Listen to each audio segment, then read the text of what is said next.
Draußen heulte der Winterwind um die Häuser und der Schnee klebte wie feines Mehl an den Fensterscheiben. Im kleinen Haus am Rand des Dorfes stand Lian auf einem Schemel und atmete eine Wolke an das Glas. Mit einem Finger malte er ein wackeliges Flammensymbol hinein. »Nicht zu weit nach oben, sonst kippst du runter«, sagte seine Mutter hinter ihm. Ihre Stimme klang sanft, aber ein bisschen müde. Lian streckte sich trotzdem noch einen Finger breit. »Ich will, dass das Sternengreifchen es auch wirklich sehen kann«, murmelte er. »Es soll wissen, dass hier ein Heimlicht brennt.« Im Raum duftete es nach Honigbrot und Tannenzweigen. In der Mitte des Tisches stand eine Schale aus dunklem Ton. Darin flackerte eine kleine Flamme. Das Heimlicht, das sie vorhin am großen Gemeinschaftsfeuer im Dorf entzündet hatten. Die Wände warfen warmes, goldenes Licht zurück und ließen den kleinen Raum größer wirken, als er wirklich war. Glimmlinge mögen es nicht, wenn man sie anstarrt. Die Mutter lächelte und blickte in den offenen Herd. Dort glühte die Restwärme des Tagesfeuers, wenn du zu viel schaust, verstecken sie sich wieder. »Ich hab letzte Lichterwende einen gesehen«, flüsterte Lian. »Nur ganz kurz, er war wie ein kleines Männchen aus Ruß mit einem glühenden Bauch. Er hat mir zugewunken. Vielleicht war es auch nur ein Funken«, neckte sie ihn. »Aber vielleicht auch nicht. Sie gingen jedes Jahr dieses Spiel durch.« Lian wusste genau, dass seine Mutter an Glimmlinge glaubte. Sie tat nur so, als würde sie zweifeln, damit er lachte. Heute lachte er aber nicht. Er sah zum Fenster, wo der Schnee gegen das Glas trommelte. »Meinst du, Vater sieht unser Licht?« Seine Stimme wurde leiser. »Er ist so weit draußen an der Grenze.« Die Mutter trat zu ihm, legte ihm die Hände auf die Schultern und schaute mit ihm hinaus in die weiße Dunkelheit. »Er weiß, dass heute Lichterwende ist«, sagte sie. »Und er weiß, dass sein Heimlicht hier brennt, selbst wenn er es nicht sehen kann. Aber was, wenn die Schatten?« Lian biss sich auf die Lippen. Die Geschichten von den Schatten erzählte man sonst nur den Großen. Aber manchmal hörten die Kleinen mit. Was, wenn sie das Licht fressen? Die Mutter blieb einen Moment still. Dann legte sie mit 2 Fingern das kleine Flammensymbol, das er auf die Scheibe gemalt hatte, nach. »Weißt du noch, was Serai sagte?« fragte sie. »In den alten Geschichten?« Lian nickte. Er konnte den Satz fast im Schlaf. »Nicht ein großes Licht rettet euch, sondern viele kleine, die ihr füreinander tragt.« »Genau.« Ihre Stimme wurde weich. »Unser Licht hier ist eines davon. Das Licht an der Wache bei deinem Vater ist ein anderes, und in allen Häusern im Dorf brennen noch mehr. Die Schatten mögen groß wirken, aber sie sind hohl. Licht ist klein und trotzdem stärker.« Lian atmete ein wenig ruhiger. Doch in seinem Bauch blieb ein Knoten. Später, als der Abend tiefer wurde, stellten sie gemeinsam die Lichtschale ans Fenster. Eine zweite, kleinere Tonschale mit einem Docht, den seine Mutter tagsüber geflochten hatte. »Die ist für Vater«, sagte Lian bestimmt. »Wenn er zurückkommt, soll er sie als erstes sehen.« »Vielleicht kommt er heute nicht«, gab die Mutter leise zurück. »Die Wege sind weit und die Befehle der Hauptleute sind...« Sie brach den Satz ab und strich durchs Haar des Jungen. »Aber die Schale kann trotzdem brennen, als Zeichen.« Sie füllte ein wenig Öl hinein. Und Lian entzündete den Docht an der Flamme des Heimlichts. Der kleine Funke fraß sich gierig ins Öl, und bald brannte eine zweite, etwas schüchterne Flamme hinter der Fensterscheibe. »So, oh«, sagte seine Mutter. »Jetzt bist du zufrieden?« Lian nickte. Dennoch blickte er immer wieder zum Fenster, als könnte er seinen Vater aus der Dunkelheit heraussehen. Es wurde später. Draußen tanzten Schneeflocken in wirbelnden Bahnen und die Schritte auf der Dorfstraße wurden seltener. Irgendwo in der Ferne hörte man noch das Knistern des großen Feuers und den Gesang einiger Stimmen, die sich nicht in ihre Häuser zurückziehen wollten. Im Herd knackte ein Holzscheit. Für einen Augenblick sah Lian eine kleine schwarze Gestalt, die sich an einem glühenden Kohlenstück zu schaffen machte. Dann sprühte ein Funken und die Gestalt war wie weg. »Glimmling«, flüsterte er.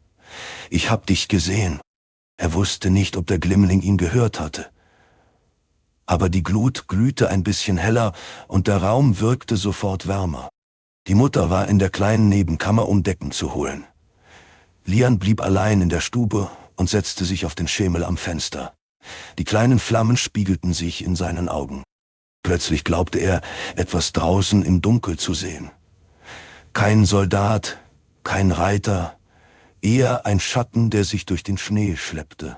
Eine Gestalt, eingehüllt in Mantel und Kapuze, mit schwerer Last auf dem Rücken. Lian sprang auf. »Mutter, da ist jemand draußen.« Sie kam eilig in die Stube, ein Bündel Decken im Arm. »Bist du sicher?« »Ja, da. Siehst du?« Er zeigte mit Finger und Nase fast an der Scheibe. Die Gestalt war jetzt näher. Sie schwankte im Wind, stützte sich auf einen Stock und schien nicht genau zu wissen, wohin sie ging. Kein Schild, kein Wappen, kein Licht in der Hand. »Ein Wanderer«, sagte die Mutter leise. »In dieser Nacht?« Sie legte die Decken ab, zögerte einen Moment, dann nickte sie mehr zu sich selbst als zu ihm. »Die Heimlichter brennen. Wir können ihn nicht draußen lassen.« Sie wollte gerade zur Tür gehen. Da fiel Lians Blick auf die kleine Lichtschale am Fenster. Die Flamme für Vater. Er sah hinaus auf den Fremden im Schneesturm und sein Herz zog sich zusammen.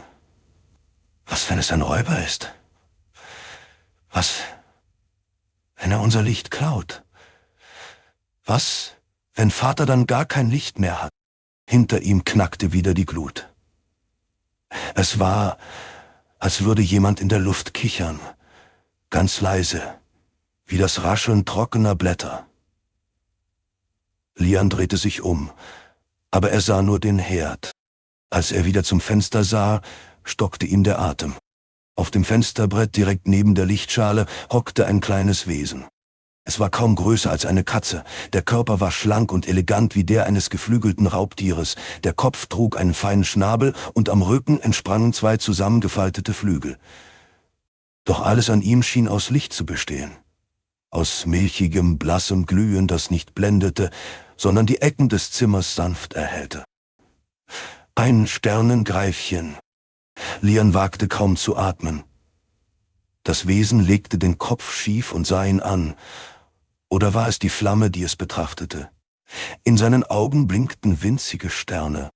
»Mutter«, wisperte Lian, »schau!« Doch als die Mutter sich umdrehte, war das Sternengreifchen bereits einen Schritt weiter gegangen.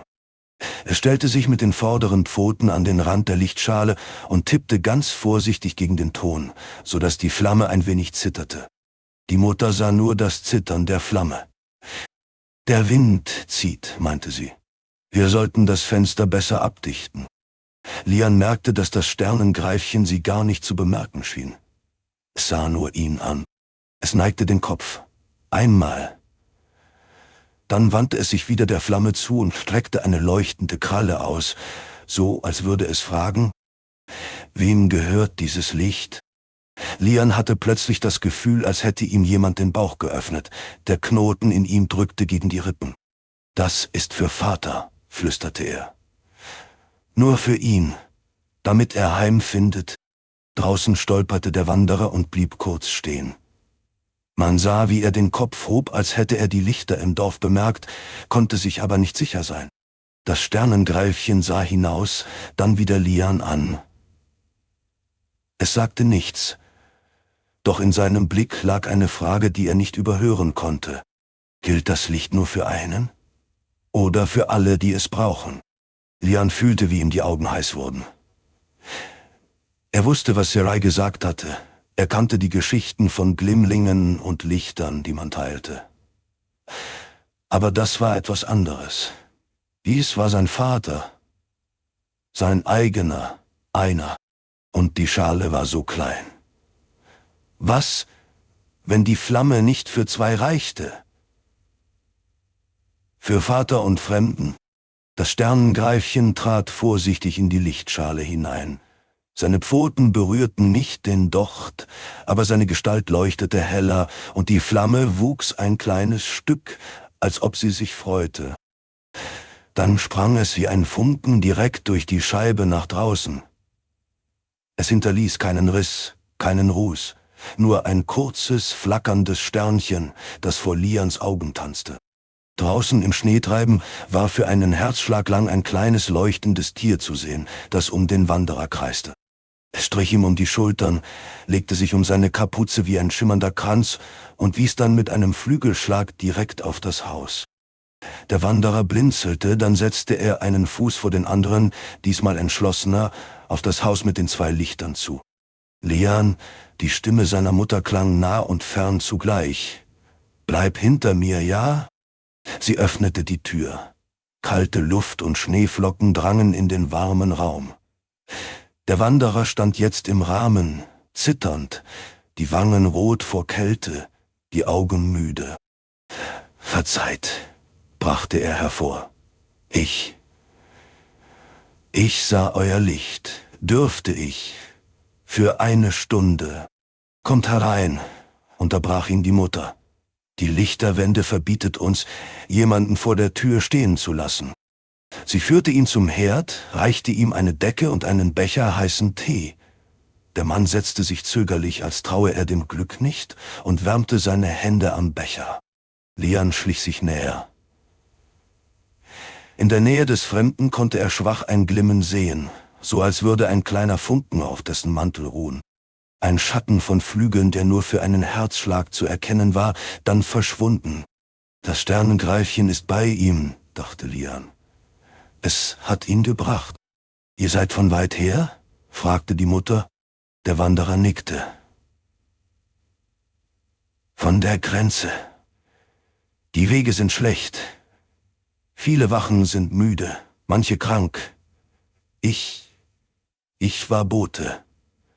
Man schickte mich los, um die Dörfer zu warnen, dass die Patrouillen dünner werden.« Er senkte den Blick. »Nicht alle kehren rechtzeitig heim.« Lians Herz sank. »Mein Vater ist auch an der Grenze«, platzte er heraus. »Er heißt Lian«, mahnte die Mutter leise, doch der Wanderer hob den Kopf.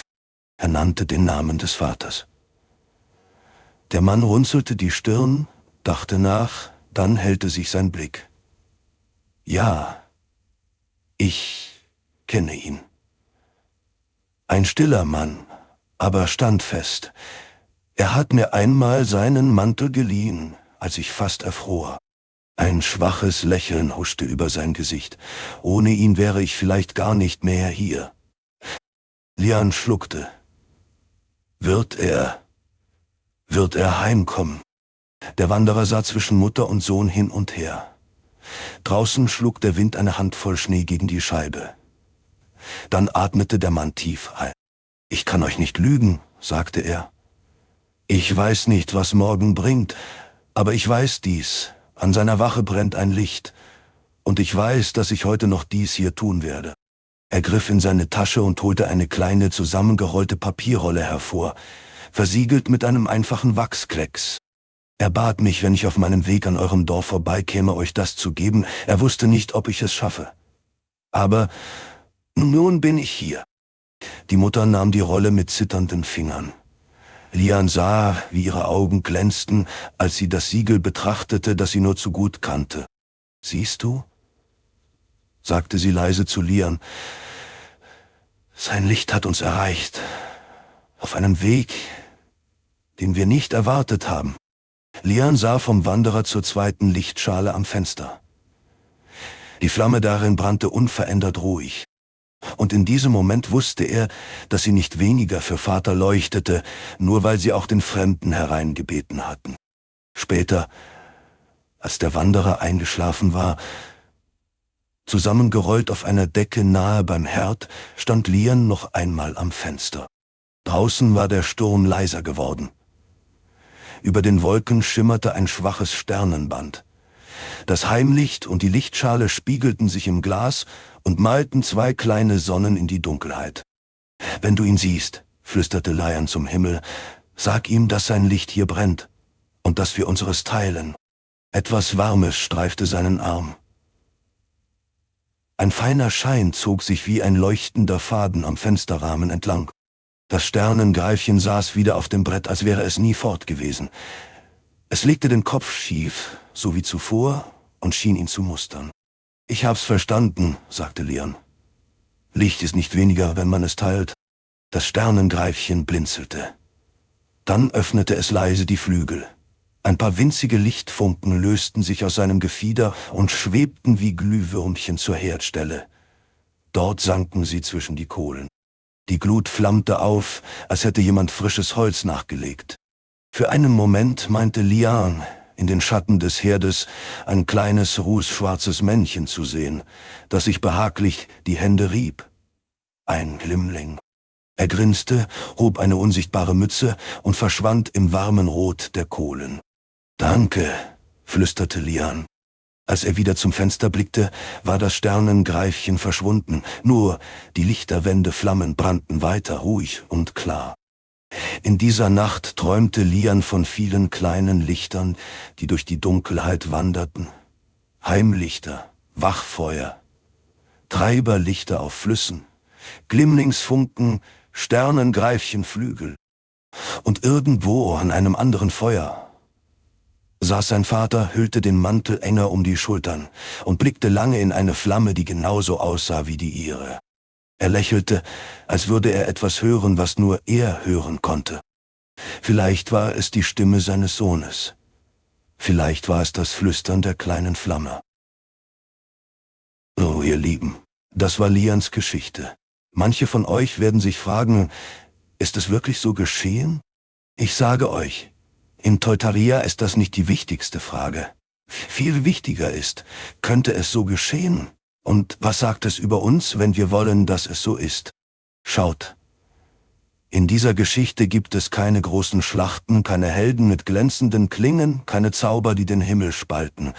Es gibt nur einen Jungen, eine Mutter, ein Heimlicht, einen Wanderer und irgendwo draußen einen Vater an der Grenze. Aber genau das macht sie stark. Denn die meisten Lichter, die unsere Welt retten, sind kleine Lichter. Nicht Sonnen, Kerzen. Lian steht vor einer Frage, die wir alle kennen, ob wir nun Kinder sind oder schon längst mehr Winter erlebt haben, als wir zählen wollen. Gehört mein Licht nur denen, die ich liebe? Oder auch denen, die ich noch nicht kenne? Er hätte sagen können, die Schale ist zu klein. Der Fremde darf draußen bleiben. Das ist Vaters Licht. Doch dann, vielleicht durch das Sternengreifchen, vielleicht nur durch die eigene leise Stimme in seinem Herzen, erkennt er etwas, das älter ist als jede Chronik. Licht wird nicht weniger, wenn man es teilt. Feuer schrumpft nicht, wenn du eine zweite Kerze entzündest. Im Gegenteil, der Raum wird heller und die erste Kerze brennt weiter, als wäre nichts geschehen. So ist es mit Güte, so ist es mit Mut, so ist es mit Hoffnung. Glimmlinge und Sternengreifchen. Manche sagen, das sei nur Märchenwesen, erfunden, um Kinder zum Lächeln zu bringen. Vielleicht. Aber ich, Leurenor, habe gelernt, die Glimmlinge erinnern uns daran, dass jedes Feuer Pflege braucht. Ein Herd, eine Freundschaft, eine Gemeinschaft. Lässt du es achtlos ausgehen, ziehen sich die kleinen Geister zurück. Die Sternengreifchen erinnern uns daran, dass irgendein Auge über uns wacht, ob man es nun Gottheit nennt, Hüter des Lichts oder einfach nur das bessere Ich in uns. Und der Wanderer? Er steht für all jene, die in der dunkelsten Nacht vor unserer Tür stehen, müde fremd, vielleicht sogar ein wenig furchteinflößend, weil wir nicht wissen, wer sie sind. Die Lichterwende stellt uns jedes Jahr die gleiche Aufgabe. Wirst du dein Licht nur in dein eigenes Haus stellen, oder wirst du es auch für andere sichtbar machen? Lians Mutter kennt die Regeln.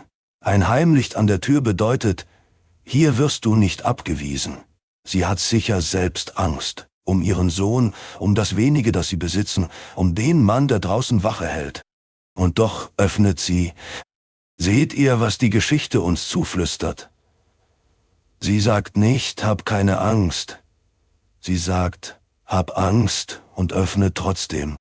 Am Ende erfahren wir nicht, ob Lians Vater am nächsten Morgen tatsächlich über die Schwelle tritt. Das bleibt offen, nicht weil es unwichtig wäre, sondern weil die Geschichte etwas anderes in den Mittelpunkt stellt. Der Bote ist angekommen, die Nachricht ist da, Das Band zwischen Heim und Grenze ist nicht gerissen.